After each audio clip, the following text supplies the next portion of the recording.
ውድ ጠለስ ሚዲያ ቤተሰቦች ሰላም ጤና ይስጥልን። ይህ በጠለስ ሚዲያ ባሳይ ደርቤ የሚቀርበው የሚያዝያ 24 ቀን 2018 ዓ.ም የዘወትር ፕሮግራማችን ነው።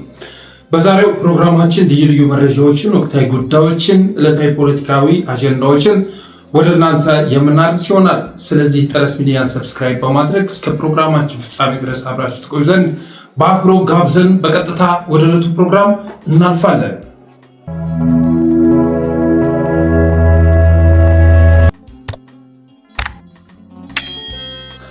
የመጀመሪያ ርዕሳችን ያሲን ኑሩ የተባለ ኡስታዝ ያደረገውን ንግግር ይመለከታል። የቴዲ አፍሮ አልበም ከወጣ ጊዜ አንስቶ የአገዛዙ ደጋፊዎች ከውስጥ ነው ሲደግፉ የነበሩ ጭምር በግላጭ እየወጡ ተቃውሟቸውን እያሰሙ ይገኛሉ። ያሲን ኑሩም በትናንትናው ዕለት ቀባጥሯል። ያሲን ኑሩ ምን አለ የሚለውን እስኪ መጀመሪያ ሰምተን እንመለስ።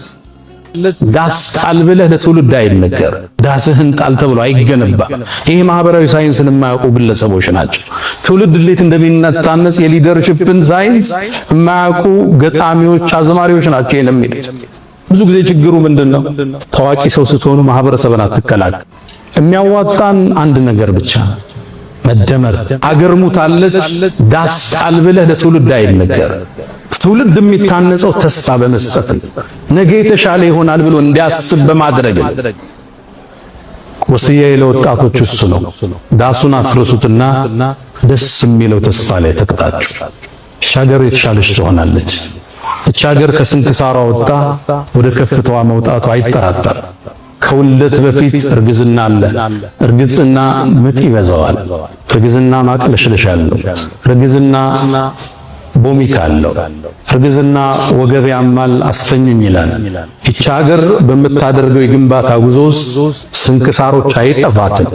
ሙእሚን ግን የነገውን ብርሃን አሁን ላይ ቆሞ የሚያማትር ማለት ነው። ዳስ ጣል ተብሎ ለትውልዱ አይነገርም። ይህን የሚሉ ማህበራዊ ሳይንስና የሊደርሺፕ ሳይንስ የማያውቁ አዝማሪዎችና ገጣሚዎች ናቸው እንዲህ የሚሉት ይላል። አዝማሪዎች በማለት ለመሳደብ ሲሞክር ትሰሙታላችሁ። እንግዲህ ያሲን ኑሩ ኪነ ጥበብ ከተስፋፋበት የጎንደር ምድር ተወልዶ ያደገ ሰው መሆኑ ይታወቃል። ይሁንና ቴዲ አፍሮን አዝማሪ በማለት ለማንቋሸሽ ሲሞክር ትሰሙታላችሁ። የሚያዋጣን መደመር ነው በማለት ይለፍፋል። ዳስ ጣል ተብሎ እንዴት ይዘፈናል? ኢትዮጵያ እርግዝና ላይ አይደሉ ያለችው በማለት ከዚህ በፊት ዳንኤል ክብረት የተናገረውን ተረት ምንም ሳይቀይር እንደወረደ ሲያቀርበው እንሰማለን። ያሲን ክብረት እንበለው እንዴ ዳንኤል ክብረት የዳንኤል ክብረት ወንድም ሆኖ ስለተገለጠ ያሲን ኑሩ ያሲን ክብረት በሉ ይውላል። እና ኢትዮጵያ ምጥ ላይ ነው ያለችው። ኢትዮጵያ እርጉዝ ነች፣ ነፍሰ ጡር ነች በማለት ይናገራል። እርጉዝ ደግሞ የሆነች ሴት ማቆሎሉ፣ መታመሙ፣ ማቅለሽለሹ ምናምን የመሳሰሉ ነገሮች የሚጠበቁ ናቸው። ስለዚህ የምናየው ነገር የሚያቅለሸልሸን ኢትዮጵያ እርጉዝ ስለሆነች ነው። ልማት ስልጣኔ ልትወልድ እዛ ሂደት ውስጥ የምትገኝ ስለሆነች ነው። እና በቀጣይ ኢትዮጵያ በርካታ ነገሮችን ትገላገላለች በማለት ሲጀነጅን ትሰሙታላችሁ። በነገራችን ላይ ያሲን ኑሩ ማለት ከዚህ በፊት አንድ የተቀዳሚ ሙፍቲ ባረፉ ሰዓት ላይ እና መኖሪያ ቤታቸው ቀብራቸው እንዲሆን ተናዘው ባረፉበት ሰዓት ላይ አስከሬናቸው ተቆፍሮ ወጥቶ ሌላ ቦታ መቀበር አለበት በማለት ሲናገር የነበረ ሰው ነው። የኦህዴድ ኡስታዞች እንኳ ያልደፈሩትን አጀንዳ አምጥቶ የተቀዳሚ ሙፍቲ አስከሬን ተቆፍሮ መውጣት አለበት እያለ ሲቀሰቅስ የነበረ ሰው ነው። ታችን ሙፍቲን ስናስብ አሁንም አናለባብስም። የተቀበሩበት ቦታ ሙስሊሙ ህዝብ ዘንድ መከፋፈልን የፈጠረ አሁንም ዑለማው መጅሊሱ ከቤተሰብ ጋር በመነጋገር እልባት ሊሰጠው የሚገባ ጉዳይ ነው። ይሄን አናለባብስ። ትውልድ ሲጠባ ዝም ብለናል። እንኳን እኛ ድረሱልን ልንል የሞተን ሰው ከፍነህ አጥበህ የከተትከው አፉ የሸተተ ሽቶ ቀብተህ ድረሱልን ይርዳኝ። እንዴት አይነት አእምሮ! እንደሰማችሁት ነው። አባታችን ሙፍቲ የተቀበሩበት ቦታ ሙስሊሙን የከፋፈለ ስለሆነ አስከሬናቸው ተቆፍሮ ወጥቶ መስጊድ መቀበር አለበት። ነገ ዛራ ያሉ ሊሰግዱበት ስላሰቡ ነው። ስለዚህ ደግሞ በአማራ አካባቢዎች እንደዚህ አይነት ነገር የሚታወቅ ስለሆነ ጌታው ሸየም ላይ ወደ መርሳ ምስትሄዱ አባጌትዬ ላይ እንደዚህ አይነት ነገሮች አሉ። ስለዚህ ሊያመልኩባቸው ነው። አስከሬናቸው ተቆፍሮ ወጥቶ ሌላ ቦታ መቀበር አለበት። ኦልሬዲ አንድ ሰው ከሞተ በኋላ እኛ ዱዓ እናደርግለታለን እንጂ እሱ ሊያማልደንም ከአምላክ ጋር ሊያገናኘንም አይችልም በማለት ሲናገር ነበር። እኔ በዚህ ጉዳይ ላይ መከራከር አልፈልግም፣ ግን የተቀዳሚ ሙፍቲን ኑዛዜ ሽሮ በዛ ደረጃ የቀብር ቦታ መቀየር አለበት ማለቱ በርካታ ሙስሊሞችን ያስቆጣ እንደነበር አይዘነጋም። ከዛ ውጭ አማራ ተወላጅ የሆኑ የእስልምና ተከታይ ወገኖች የእስልምና መሪዎች ከመስጂድ እንዲባረሩ ከመጅሊስም ጭምር እንዲባረሩ ካደረጉ ሰዎች መካከል አንዱ ጎንደር ምድር ላይ የተፈጠረ አማርኛ ተናጋሪ ኦህዴድ መሆኑ የሚዘነጋ አይደለም። በተረፈ መጋቢ ሐዲስ ቅጩን ተናግረዋል። ጌታዬ እውነትን የሚናገር ዘፋኝ ግፍን ከሚሰብክ ሰባኪ ይሻላል ብለዋል። እውነትን የሚናገር ዘፋኝ ግፍን ከሚደብቅ ሰባኪ ይሻላል ብለዋል መጋቢ ሐዲስ። በትክክል ተገልጿል። አሁን መስጂድ ውስጥ ይሄ ሰውዬ ከሚያስተምረው ስብከት ይልቅ መደመር ይሻላል እያለ ከሚያቀነቅነው ሐሳብ ይልቅ ቴዲ አፍሮ በዘፈኑ ያስተላለፋቸው ሐሳቦች የጽድቅ ሐሳቦች ናቸው፣ የመልካም ሰው ሐሳቦች ናቸው። አብዱ ጀሊል የሚባል አለ። ባለፈው እንደውም አንድ ሚዲያ ላይ ቀርቦ ያደረገውን ቃለ መጠይቅ አምጥቻ አሳየቻችሁ ነበር። ምን ያህል በራሱ ፍቅር የተለከፈ ሰው እንደሆነ፣ ለራሱ ያለው አመለካከት ምን ያህል የተጋነነ እንደነበር፣ በኢህአዴግ ጊዜም ደህንነት ሆኖ መስጂድ አካባቢ ሲሰልል የነበረ ሰው ነው። አብዱ ጀሊል ማለት በራሱ ንግግር ነው የተናገሩ። ሰላይ ነበርክ በማለት ጠይቀዋል። እና መስጂድ አካባቢ አንዋር መስጂድ ሂደን ከአንድ ጎጃሜ ጋር ተገናኝተን ምናምን ሲል አንተም ልትሰልል ሂደህ ነው ሲለው አይ ካውንተር ልሰራ ነው ማለት ሲያስቀይስ ሰምታችሁታል። እና ትናንትናም ሙስሊሞችን በድምፃችን ይሰማ ጊዜ ሲያሳፍን የነበረልሽ ግን አሁን ላይ የሙስሊም ወኪል ሆኖ ተከስቶ ኦርቶዶክስና አማራ ላይ ዘመቻ እያቀጣጠለ ይገኛል። ምክንያቱ ምንድነው ብለን ስናጣራ ሰንዳፋ አካባቢ 500 ካሬ ሜትር ቦታ ሽመልስ አብዲሳ ሰጥቶታል። በቀጣይ ካርታውንም ጭምር ይዤልህ እመጣለሁ፣ ከነቤት ቁጥሩ ማለት ነው። ሰንዳፋ ላይ 500 ካሬ ሜትር ቦታ ተቀበለ። የሙስሊም ወኪል አድርጎ የኢትዮጵያ ኦርቶዶክስ ተዋሕዶ ቤተክርስቲያን የሙስሊሞችን አሳዳጅ አድርጎ ተሳዳጅ የሆነችው ማለት ነው። ባሪሲ የሚታረደውን ኦርቶዶክሳዊ አራጅ አድርጎ ለፖለቲካ ፕሮፓጋንዳ በሚሆን መልኩ የሚያሰናዳው ድራማ አድርጎ በማቅረብ ላይ ይገኛል። ምክንያቱ ግን 500 ካሬ ሜትር ቦታ ሰንዳፋ ላይ ስለተሰጠው ነው። በተመሳሳይ መልኩ ኡስታዝ ያሲን ኑሩ የሚባል ሰውዬ ቦታ ተሰጥቶትም ይሆን ወይም ደግሞ መሬት እንዲሰጠው ፈልጎ ይሁን ባይታወቅም ዛሬም በድፍረት የተሞላ ንግግሩን ይዞ መጥቷል። ትናንት የተቀዳሚ ሙፍቲ አስከሬን ተቆፍሮ መውጣት አለበት ሲል የነበረው ያሲን ኑሩ ዛሬ ደግሞ ዳስጣል ብለው የሚዘፍኑ ማህበራዊ ሳይንስና የሊደርሺፕ ሳይንስ የማያውቁ አዝማሪዎችና ገጣሚዎች ናቸው። ኢትዮጵያ እናት ሀገራችን እርግዝና ላይ ነች። ልማትን ልታዋልድ፣ እድገትን፣ ስልጣኔን ልታዋልድ የመጨረሻው ምዕራፍ ላይ ትገኛለች በማለት ሲናገር ተሰምቷል። እርጉዝ ናት፣ ግን ያረገዘችው ምንድነው ከተባለ ፍርሰት ነው። ያረገዘችው ምንድነው ከተባለ ውድመት ነው። ያረገዘችው ምንድነው ከተባለ ጦርነት ነው። ሌላ ነገር ልታረግዝ አትችልም። በአብይ አህመድ ዘመን ግን መጋቢ ሐዲስ እንዳሉት እውነትን የሚናገር ዘፋኝ ግፍን ከሚደብቅ ሰባኪ ይሻላል እንዳሉት ኡስታዝ ያሲን ኑሩ ግፍን የሚደብቅ ሰባኪ በመሆኑ የተነሳ እንደዚህ አይነት ሀሳብ ሲያስተላልፍ ተሰምቷል። በተረፈ እንደ እብዱ ጀሊል እና ያሲን ኑሩ ያሉ ሰዎችን ሳስብ ትዝ የሚሉኝ እንደዚህ አይነት ሰዎች ናቸው። እንደዚህ አይነት ሰዎች ቁርአን ቢልሱማ ኡመት ኦሮሞቲን ናማ ኡካምሳ ሚሊዮን ኩማ ዲበሻን ኩማ ዲባፍሩ ገልጽ ቆቴ ቡላ ኩማ ዲበላ ኩማ ዲበሰዲ ራፍራታራ ኡካምሳቲን A few moments. Assalamu alaikum wa rahmatullahi wa barakatuh. Amen. Allahu akbar. Allahu akbar. Allahu akbar. Allahu akbar. Amen. Allahu akbar. Magabba. Allahu akbar. Afura kolkollo. Fanno jawisao. Amen. የቀድሞ ስርዓት ናፋቂ A few moments later. Magabba. Magailma. Afura kolkollo. Waqa tokkoch. Amen. ሰውየውን እንደሰማችሁት የኦህዴድ ካድሬ ነው። ግን ሙስሊም መስሎ አሰላሙ አለይኩም እያለ ሻምታታ ትሰሙታላችሁ። በአላህ ስም ለማጭበርበር ሲሞክር ትሰሙታላችሁ። ከዛ ደግሞ ቄስ ሆኖ መስቀሉን ይዞ ይከሰታል። ሌላ ቦታ ላይ ደግሞ አንዳንድ የኦሮሚያ ነዋሪዎች ሆኖ ቃለመጠይቅ ሲያደርግ ትሰሙታላችሁ። እነ ኡስታዝ ያሲንም እንደዛ ናቸው። አማኙ ስላልባነነባቸው ሙሉ ለሙሉ ስላልባነነባቸው እንጂ መስጂድ ውስጥ ሆነው የሚሰሩት ስራ ፖለቲካ ነው። ሃይማኖታዊ ስራ እየሰሩ ነው ማለት አይቻልም። አጠቃላይ እና አብዱ ጀሊል የሚሰሩትን አህመድን ጀበል የሚሰራውን ብትመለከት እና ሙጅባ ሚሎ የሚሰሩትን ብትመለከት የሁሉም ስራ ፖለቲካዊ መሆኑን ትረዳለህ። አማርኛ ተናጋሪ ኦህዴድ ነው። በተረፈ ይሄ ሰውዬ ጎንደር የተወለደ ቢሆንም አማርኛ ተናጋሪ ኦህዴድ ተብሎ ሊገለጽ የሚችል በጣም ዘረኛና ጥቅመኛ ፍጥረት ነው። ለሙስሊም የምታስብ ብትሆንማ እንደዚህ አገዛዝ ሙስሊሙን የተዳፈረ መንግስት በኢትዮጵያ ታሪክ ውስጥ ተከስቶ አያውቅም። ባለፈው እንደውም እየተናነቀውም ቢሆን አህመድን ጀበል እውነቱን ለመናገር ሞክሯል። ኦህዴድ እኮ ነው አይደለ ጄኔቫ ላይ ተገንቶ በጎላን ተራሮችና በኢየሩሳሌም ላይ ውሳኔ አስተላልፎ የመጣው ኦህዴድ ነው አይደለ? አጼዎቹ እንኳን እንደዛ ነው ውሳኔ አስተላልፈዋል እንዴ? በፍልስጤም ላይ የሚፈጸመውን ግፍ እኮ ደግፎ ነው አይደለም ያገዛዝ የተመለሰው ጄኔቫ ላይ። ያኔ ድምፁን አሰምተዋል። ያሲን ኑሩ አላሰማም፣ ምክንያቱም ፖለቲከኛ ነው ብያለሁ። ያንን ያደረገው የኔ የሚለው መንግስት መሬት የሰጠው መንግስት በመሆኑ የተነሳ ያንን ማድረግ አልቻለም። ሌላው እንግዲህ አንድ ኦርቶዶክስ መምህር ይቅርና አንድ ተራ ግለሰብ እንኳን ከእስራኤል ጎን ነኝ ከአሜሪካ ጎን ነኝ ብሎ ኢራን ላይ ዘመቻ ሲከፍት ከታየ ምን አይነት አጸፋ ሲያስተናግድ እንደነበር የምትረሱት አይደለም።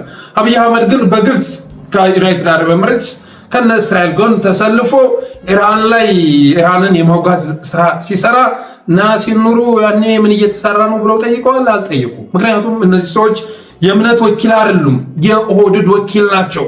መስጂድ ውስጥ የተቀመጡት ፖለቲካ ሊሰሩ ነው። በተረፈ ትናንት ድምፃችን ይሰማ እየተባለ ሲያለቀልቅ የነበረው እኮ ዳስ ጥለህ ስታለቅስ ነበር አይደል? ድምፃችን ይሰማ ጊዜ ዳስ ጥለህ ስታለቅስ ነበር። ምንም እንኳን ድምፃችን ይሰማ የሚለው ጥያቄው ምንድነው ውስጡ ያለው ተብሎ ሲታሰብ መሬት ሆኖ ቢገኝም ማለት ነው።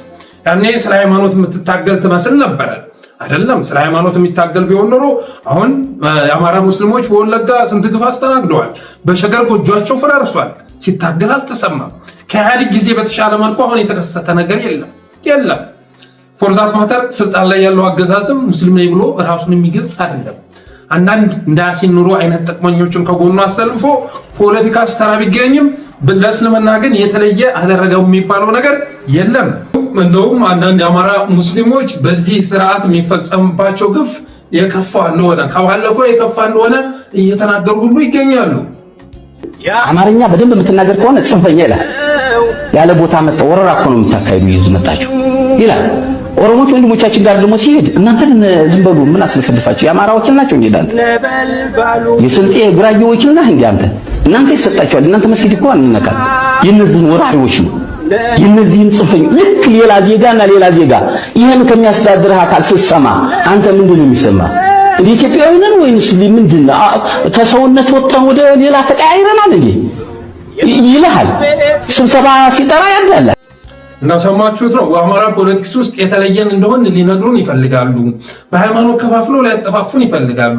የሆነን ሀገር እንደ ኢትዮጵያ ሲታሰብ ደግሞ እኛም እንደ ነፍጠኛ ነው የሚመለከቱን። ነፍጠኞች ብለው ነው የሚቆጥሩን። እኛም ብቻ አይደለም ጉራጌና ስልጤውም ጭምር ከመስጂድ እየተባረረ ይገኛል። እኩልነትን ተነፍገናል። ሀገራችን የት ነው በማለት ሲጠይቅ ትሰሙታላችሁ። እንኳን እንደ ኡስታዝ ያሲን ኑሩ ስለመደመር ሊያወራ ይቅርና የኢትዮጵያ ሙስሊም በአጠቃላይ ተማሯል ማለት ይቻላል። የአማራ ተወላጅ የሆኑት ደግሞ ከመጅሊሱም ከመስጂዱም እየተባረሩ መሆኑ ይታወቃል። በተረፈ ለነ ያሲን ኑሩ መፍትሄው የአማራ ኡስታዞች ወደፊት መምጣት አለባችሁ። በእስልምና ሃይማኖት ውስጥ ያላችሁ፣ በፕሮቴስታንት ሃይማኖት ውስጥ ያላችሁ የአማራ ተወላጆች አሁን ላይ ወደፊት የምትመጡበት ጊዜው አሁን ነው። ወደፊት መምጣት አለባችሁ። እንደዚህ አይነት አጭበርባሪዎች ሲፈልጉ በሃይማኖት እየከፋፈሉ ሲፈልጉ በማንነታችን እየነገዱ በኢትዮጵያዊነት በዜግነት ፖለቲካ እያምታቱ ከዚህ በላይ ከአገዛዙ ጎን ተለጥፈው አገር እንዲያቆረቁሱ ልትፈቅዱላችሁ አይገባም። በሀቅ መታችሁ እንደ ያሲን ኑሩ ያሉ ሰዎችን ድባቅ መምታት ይገባችኋል። በሀሳብ ማለት ነው። በሀሳብ በሌላ ነገር አይደለም። ሀሳባቸውን መሰረት አድርጋችሁ በሀሳብ ልትሟገቷቸው ይገባል። እኔ በእውነቱ ኡስታዝ ተብለው የሚገለጹ ፓስተር ተብለው የሚገለጹ አማራ ተወላጆች የት ነው ያሉት ብዬ መጠየቅ እወዳለሁ። የት ነው ያላችሁት ነው? እናንተም የስራው ተጠቃሚ ሆናችኋል። እኔ እስከሚገባኝ ድረስ አንድ የአማራ ሙስሊምና አንድ የአማራ ተወላጅ የሆነ ኦርቶዶክሳዊ እኩል ጥቃት እያስተናገዱ ነው ብዬ አስባለሁ። እኩል ተባራሪ ናቸው፣ ተገፊ ናቸው። አንድ መስሪያ ቤት ውስጥ ስንገኝ አማርኛ መናገራችን ብቻ በቂ ነው። እንኳን አማራው ነን ይቅርና አንድ ጉራጌ አንድ ደቡብ ሰው አማርኛ የሚናገር እስከሆነ ድረስ እየተገፋ ነው። ከቢዝነስ እንዲወጣ እየተደረገ ነው። እየደህየን ነው። ሀገር አልባ እየተደረግን ነው።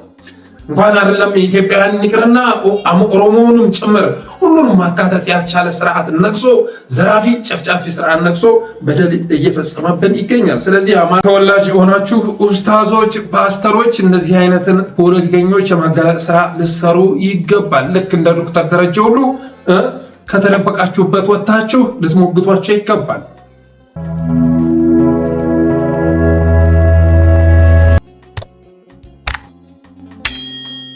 ሌላው በሳውዲ ከሚኖሩ ኢትዮጵያውያን መካከል 65ቱ ላይ የሞት ፍርድ ውሳኔ እንደተላለፈባቸው ተሰምቷል። ወንጀላቸው ደግሞ ድራግ ሪሌትድ የሆነ ኮዝ ነው ተብሏል። ከድራግ ጋር በተገናኘ አንዱ ጫት ነው። ጫት ከየመን ወደ ሳውዲ ምናምን ሲያስገቡ በመያዛቸው የተነሳ 65 ኢትዮጵያውያን የመጨረሻው ምዕራፍ ላይ ይገኛሉ። ኦልሬዲ ሞት ተፈርዶባቸዋል። የቀረው ነገር ስቅላቱ ነው እና ሂውማን ራይትስ ዎች እና ዩናይትድ ኔሽን የመሳሰሉ ዓለም አቀፍ ተቋማት ውሳኔውን ለመቀልበስ ከፍተኛ ጥረት እያደረጉ ይገኛሉ። መግለጫም እያወጡ ይገኛሉ። ሂውማን ራይትስ ዎች በእነዚህ ኢትዮጵያውያን ላይ የተላለፈው ውሳኔ ተገቢ ስላልሆነ መሻር ይገባዋል፣ ወደ ሀገራቸው ሪፖርት ቢደረጉ ይሻላል የሚል አስተያየት ሰጥቷል። ዩናይትድ ኔሽንም ውሳኔውን ክሪቲሳይዝ አድርጎታል። የኢትዮጵያ መንግስት ግን እንደ ደቡብ አፍሪካ ሁሉ አልሰማም አላየም። ልክ እንደ ደቡብ አፍሪካ ሁሉ 65 ኢትዮጵያውያን በስቅላት ሊቀጡ የመጨረሻው ምዕራፍ ላይ የሚገኙ ቢሆንም ድምፅ ማሰማት አልፈለገም። ቢሰማም ራሱ ሊጠይቅ የሚችለው ጥያቄ ምንድነው ብላችሁ ስታስቡ እንደ አብይ አህመድ ያለ እንደ ሽመልስ አብዲሳ ያለ እኩይ መሪ ምን አይነት ጥያቄ ሊጠይቅ ይችላል? 65 ኢትዮጵያውያን ሊገደሉ ነው ሲባል ሊያቀርበው የሚችለው ጥያቄ በጥይት ነው ወይስ በገመድ ነው የሚል ነው። የምትገሏቸው በገመድ አንቃችሁ ነው ወይስ በጥይት ደብድባችሁ ብለው ከመጠየቅ ባለፈ ሌላ ቅሬታ ይኖራቸዋል ተብሎ አይታሰብም። ኢትዮጵያን ባለፉት 7 ዓመታት ከ3 ሚሊዮን በላይ ኢትዮጵያውያንን በመግደል ሞትን ያለማመዱ ጉዶች 65 ኢትዮጵያውያን ስቅላት ርዕሳቸው ይሆናል ተብሎ አይታሰብም። እነዛም ሆኖ ግን ልንጠርላችሁ ይገባል። ወንጀል መሆኑን የማያውቁ ናቸው አንዳንዶቹ። በሳውዲ አረቢያ ጫት እንደ ድራግ የሚቆጠር መሆኑን የማያውቁ ናቸው። ሳያውቁ እዛ ውስጥ የተገኙ ናቸው። ስለዚህ ስቅላቱ ቀርቶ ዲፖርት እንዲደረጉ ሁላችንም ድምፅ ልንሆናቸው ይገባል።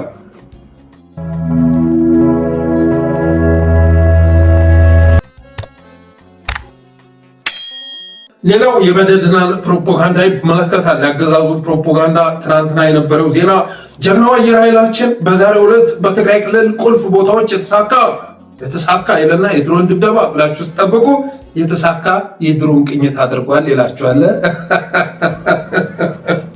የድል ዜና መሆኑ ነው። ጀግናው አየር ኃይላችን በዛሬው ዕለት በትግራይ ክልል ቁልፍ ቦታዎች የተሳካ የድሮን ቅኝት አድርጓል የሚል ዜና ሲያንሸራሽሩ ነበር።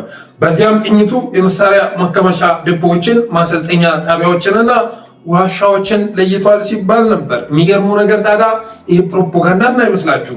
ይሄ ፕሮፓጋንዳ በሚወራበት ዕለት የሱዳን ድሮን ኮርሙክን አልፎ እየደበደበ ነበር። እስከ አሶሳ ድረስ እንደፈለገ እየፈነጨ ድብደባ ሲፈጽም ነበር።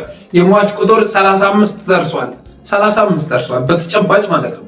ያም ሆኖ ግን ይሄ መረጃ እንዳይወጣ አሻሌ ሁሴን የአባቱን ስም እርግጠኛ አይደለሁም፣ ጋዜጠኞችን አክቲቪስቶችን በማስጠንቀቁ የተነሳ መረጃው ሊወጣ አልቻለም። ድብደባ ይፈጸማል፣ ወዲያው የማለባበስ ስራ ይሰራል እና አሻሌ ስላፈኑት እንጂ የሟች ቁጥር 35 ደርሷል ይላል። ትናንት ዜናችንን የተመለከተ ሰው ነው ይህ መረጃ ያደረሰን። አንተ ያቀረብከው ቁጥር ልክ አይደለም፣ 10 ብለህ ነው ያቀረብከው፣ ግን 35 ደርሷል። በዛሬው ዕለትም በትናንትናው ዕለት ማለት ነው ድብደባ ሲፈጸም ነው የዋለው የሚል መረጃ ደርሶኛል። ስለዚህ ጀግናው አየር ኃይላችን በዛሬው ዕለት በትግራይ ክልል ቁልፍ ቦታዎች የተሳካ የድሮን ቅኝት አድርጓል እየተባለ በሚነበነብበት ዕለት የሱዳን ድሮኖች ኢትዮጵያ ምድር ውስጥ ገብተው ድብደባ ሲያካሂዱ ነበር።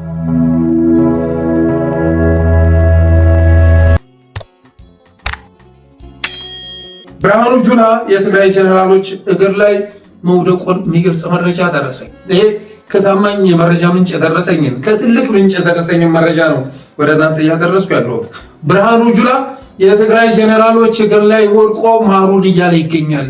ማሩን እባካችሁ አትተባበሩበት፣ እባካችሁ የተወረሰባችሁን እንመልስ፣ እስከወለዱ የታገደባችሁን አካውንት እስከወለዱ እንመልስ፣ የምትፈልጉትን መሬት ካለ እንስጣችሁ፣ የፈለጋችሁበት ቦታ ላይ ብትፈልጉ ሜክሲኮ፣ ብትፈልጉ ፒያሳ፣ የፈለጋችሁበት ቦታ ላይ 22ም ልናደርግ እንችላለን ብሏል አሉ። እና የምትፈልጉትን መሬት እንስጣችሁ፣ ከአማራ ጋር ትተባበሩብን። 24 ሰዓት የብርሃኑ ጁላ ስራ ይሄ ሆኗል አሉ እና አበባው ታደሰ ስራ ይሄ ሆኗል፣ አትተባበሩብን። ለምን ከተባለ ትብብሩ በ7 ቀን ውስጥ የወደድን ግብዓተ መሬት ለመፈጸም የሚያስችል ስለሆነ እኔ ቀን ገምት ብባል በአፋብንና በትግራይ ኃይሎች መካከል በጉምዝ በመሳሰሉ መካከል ትብብር ቢፈጠር የአብይ አህመድ እድሜ ማክሲመም 7 ቀን ያውም የጉዞ ቀን ስለሚያስፈልግ ማለት ነው። ምክንያቱም ሰራዊት የለውም። አብይ አህመድ ሰራዊት የለውም። እንደ ድሮ በተሳቢ እየተጫንክ በመኪና እየተጫንክ ማትጓዝ ከሆነ የአብይ ድሮኖችም አገልግሎት የላቸውም። ርቀትን ጠብቀህ እንደ ደፈጣ ተዋጊ በስልት የምትጓዝ ከሆነ አንድ ሮኬት አስወንጭፎ የ100,000 ተተኳሽ ተኩሶ ሊገል የሚችለው አንድ ሰው ብቻ ነው። ያ ትርጉም እንደሌለው ይረዳል። ለዛም ነው ብርሃኑ ጁላ የትግራይ ጀነራሎች እግር ላይ ወርቆ ንብረታችሁን እንመልስላችሁ፣ መሬት እንስጣችሁ እና ተባበሩብን በማለት ጥያቄ ማቅረቡ ተሰምቷል። ግን የትግራይ ጀነራሎች ደግሞ ዓላማው ጥምረቱን ማፍረስና እንደነጌታቸው ረዳ ማርከስ ከስብዕናቸውን ቀምተው ማርከስ መሆኑን ስለተረዱ ጥያቄውን አልተቀበሉትም ይላል የደረሰ መረጃ። ብዙ ማባበያ ቢቀርብላቸውም ከዛ በኋላ ከጥምረቱ ገጥተው ካስወጣቸው በኋላ እንደነጌታቸው ረዳ መጫወቻ እንደሚያደርጓቸው ስለገባቸው አንቀበልም ጌታዬ፣ ይሄ በግል መሬት የሚፈታ ጉዳይ አይደለም። የግል መሬት ከሀገር አይበልጥም። ሀገር አልባ ተደርገናል። ከፌዴራል ስርዓቱ ተገለናል። ስለዚህ መሬት እና ጥቅማጥቅም በማክበር የሚመለስ ጥያቄ የለንም ብለው መመለሳቸውን ሰምተናል። ብርሃኑ ጁላ ግን ማሩን እያለ መሆኑ ተረጋግጧል።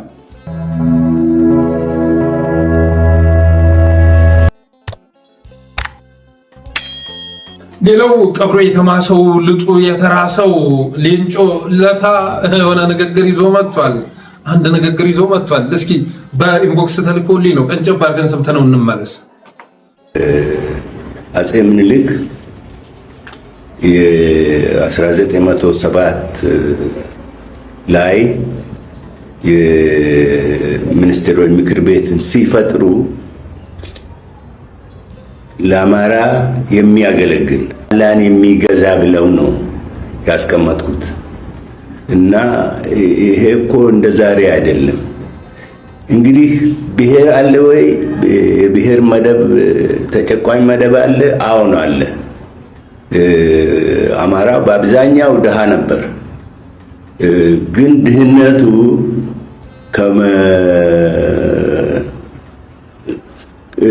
ሌላ ኃይል ስለ ዘረፈው አይደለም። ሁኔታው ድሃ አደረገው። የአገሩን ሁኔታ ድሃ አደረገው። ሌንጮ ለታን እንደሰማችሁት ነው እንግዲህ መናገር አቅቶታል። የመጨረሻ የእድሜው ምዕራፍ ላይ የሚገኝ ሰው ነው። ቀብሩ የተማሰ ልጡ የተራሰ ተብሎ ሊገለጽ የሚችል ሰው ነው። 1907 ላይ የሚኒስትሮች ምክር ቤት ሲፈጥሩ አፄ ምኒልክ አለ አማራን የሚያገለግል ብለው ነበር ያስቀመጡት በማለት ሲበሸከት ትሰሙታላችሁ። አማራ ገዢ መደብ ነው በማለት ይናገራል። ተጨቋኝም ነበረ፣ ገዢ መደብ ነበረ በማለት ሌንጮ ለታ ይናገራል። አማራ ድሃ የሆነው ሁኔታው ድሃ ስላደረገው ነው። ያለው ነባራዊ ሁኔታ ድሃ አደረገው። የሀገሩና የምድሩ ሁኔታ ነው ድሃ ያደረገው በማለት ሲናገር ትሰሙታላችሁ።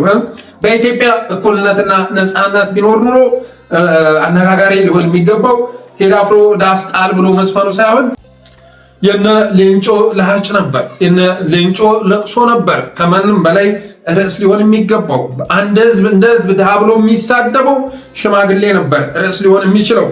በመሰረቱ ግን ሌንጮ የተናገረው ነገር ስህተት ነው። ምክንያቱም አማራ ድሃ የሆነው ብሎ ነው የሚናገረው። አማራ ድሃ አይደለም። ድሃ ለመሆኑን ደግሞ አሳምራችሁ ታውቁታላችሁ። አማራ ድሃ አይደለም። እነማንኛውም ኢትዮጵያ ሁሉ የአማራም አርሶ አደር የምግብ ዋስትናውን ያላረጋገጠ ሊሆን ይችላል። ይሄ የተለያዩ ቦታዎች ላይ ያለ ነው። በተለይ ደግሞ እርጥበት አጠር በሆኑ አካባቢዎች። ከዛ ውጭ እኮ እነ ሌንጮ የሚታወቁት እንደውም ኢኮኖሚው በአማራ መዳፍ ውስጥ ነው ያለው፣ በአማራ የተያዘ ነው። አሁን ላይ በዘርፊያ በመሳሰሉት ነገር የሀብት ቅይር እየሰሩ ይገኛሉ። ሀብት የማዘዋወር ስራ እየሰሩ ይገኛሉ፣ እየዘረፉ ማለት ነው። አማራ ግን ሰርቶ ነው የከበረው። እንደ ሌንጮና ቤተሰቦቹ አማራውን እየዘረፈ እየገደለ እየጨፈጨፈ እየቀማ አይደለም። አማራ ለፍቶ በላቡ የከበረ ህዝብ ነው። ለዛ እኮ ነው አዲስ አበባ አካባቢ ስለ መሬት ጥያቄ ሲነሳ ነፃ ከሆነ እንደፈለገ አዲስ አበባ ላይ ማንም መግዛት የሚችል ከሆነ ገንዘቡ ያለው በአማራ እጅ ስለሆነ በአዲስ አበባ ዙሪያ ያለው የኦሮሞ ገበሬ ይሰለቀጣል በሚል ለቅሷቸው ነበር የሚታወቁት። አማራ እጅ ውስጥ ስለሆነ ገንዘቡ ያለው በአዲስ አበባ ዙሪያ ያለውን ገበሬ ያፈናቀለ መሬቱን እየገዛ አማራ አካባቢውን ይቆጣጠረዋል ብለው ሌሎቹ ደግሞ ሲተነትኑ ተሰሟቸዋላችሁ። ሌንጮ ለታ ደግሞ አማራ ድሃ የሆነው ሁኔታው ነው ድሃ ያደረገው፣ የሀገሩና የምድሩ ሁኔታ ነው ድሃ ያደረገው ማለት ይናገራል። እናም አንደኛ አማራ ድሃ አይደለም፣ ሁለተኛ ምድሩና አገሩም የአማራ መሆኑ መታወቅ አለበት። የአማራ ምድር የአማራ አፈር ጫትና ቡና የሚያመርት አይደለም። የአማራ ምድር አዝዕርት ነው የያዘው። የአማራ ምድር እንስሳት ነው ያለውበት። የአማራ ምድር በማዕድን የተሞላ ነው። በማዕድን የተሞላ ነው። ለምሳሌ ሸዋ ብትመጣ ገብሱ፣ ስንዴው፣ የእንስሳት ሀብቱ ይገርምሃል ጌታዬ፣ ይገርምሃል። የአዲስ አበባን ከተማ የሚያጠግበው ከሰሜን ሸዋ የሚሄድ ምርት ነው፣ የእንስሳት ሀብት ነው። ጎጃም ብትመጣ ቡናውንም ታገኘዋለህ፣ አስፈላጊ ከሆነ ሁሉንም ታገኘዋለህ። እናንተ የምትኮሩበት ምርትም ጎጃም ላይ በስፋት አለ። የዘጌ ቡናውን ልታነሳ ትችላለህ። አሳው፣ አትክልት፣ ፍራፍሬው፣ ጤፉ ስንቱ ተዘርዝሮ ያልቃል። በርበሬው የጎጃም ምድር ማያመርተው አለ እንዴ? ጎጃም ምድር ላይ የሚመረተው ምርት መላው ኢትዮጵያ ላይ ከሚመረተው የሚበልጥ ቢሆን እንጂ የሚያንስ ሊሆን አይችልም። ምድራዊ ገነት ተብሎ ሊገለጽ የሚችል ነው። ወደ ጎንደር ብትመጣ ሰሊጡና የአዝዕርት ምርቱ ልዩ ነው። ወሎ ብትመጣ ማዕድኑ ብቻ በቂ ነው። ኦፓሉ፣ ወርቁ፣ ነዳጅም ጭምር ማለት ነው። ጠላት የሆነ አገዛዝ ወደ ስልጣን በመምጣቱ የተነሳ ነው እንጂ ነዳጁ ራሱ ገንፍሎ እየወጣ የቆፈረ ያለ በማለት ላይ ይገኛል። በተረፈ አሊ ቢራም ትናንትና አጫሉ የተገደለ ጊዜ ያለ ጥፋታቸው የተገደሉ ኢትዮጵያውያን አማራውያን መገደላቸው ልክ ነበር በማለት ምስክርነት ሲሰጥ እንደነበር የምትሰረጉት አይደለም። መገደላቸው ልክ ነበር በማለት ሲናገር ነበር። ያንን በመሰከረ ማግስት ግን ወደ አይቀረው ዓለም ሄዷል። ሁላችንንም እኩዩንም ክፉንም ደጉንም ጠራርጎ የሚወስደው መልአከ ሞት ሲወስደው ተሰምቷል። እና ሌንጮ ለታም ይሄ የመጨረሻ ንዛዜው ይሆናል ብለን እናስባለን። በተረፈ ነጸጋዬ አራርሳ እና አሰፋ ጃለታ ከኦኤምኤን ጋር አማራን ሲሳደቡ ነበር በትናንትናው ዕለት። ግን በ10 ሰዓት ውስጥ ስንት ሰው አያቸው ብላችሁ ብትመለከቱ 3000 ሰው እንዳያቸው ተረዳላችሁ። በሚሊዮን የሚቆጠር ሰብስክራይበር ባለው ቻናል ላይ ጸጋዬ አራርሳና አሰፋ ጃለታ ወጥተው የቀባጠሩትን የጥላቻ ንግግር የተመለከተው 3000 ሰው መሆኑን ተረዳላችሁ። ሌላው ሁሉም ጠላትም ወዳጅም ሊረዳው የሚገባው ነገር ኢትዮጵያ አማራን እየጠበቀች ነው። ይቅርታ ህንፃ እየታደሰ ስለሆነ ድምፅ አለ የሚረብሽ፣ ለዛ ይቅርታ ጠይቃለሁ። ኢትዮጵያ አማራን እየጠበቀች ነው። ምርር ብሏት አሁን ላይ ማነው ሊታደገኝ የሚችለው ብላ ስታስብ ከአማራ ውጭ ሌላ አማራጭ አታ ሁሉም ቢሆን ድምፁን አጥፍቶ አማራውን እየጠበቀ መሆኑ ይታወቃል። አገዛዙንም ማትረፍ አይቻልም። በውጥባም በነፍጥም እንደነ ያሲን ኑሩ በውጥባም በለው በነፍጥም ቢሆን ይህን አገዛዝ ማትረፍ አይቻልም።